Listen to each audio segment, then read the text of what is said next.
The US just raised H-1B visa fees to nearly $100,000, while the UK is saying, come here instead, no employer sponsorship needed. This isn't just about money, it's about whether you can even stay long enough to build what you came for.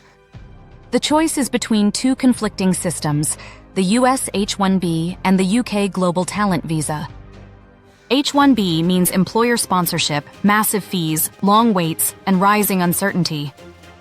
The UK Global Talent Visa, launched in 2020, lets recognized leaders or potential leaders in science, digital tech, or the arts apply without a job offer.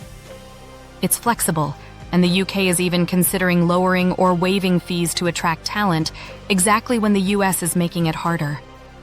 But here's the catch: you need endorsement from approved bodies or a recognized international award. An Indian researcher in the UK shared how publishing in reputed journals gave him eligibility.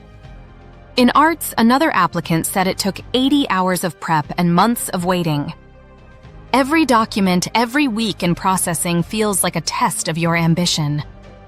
If you're in India or early in your career, start building your profile now.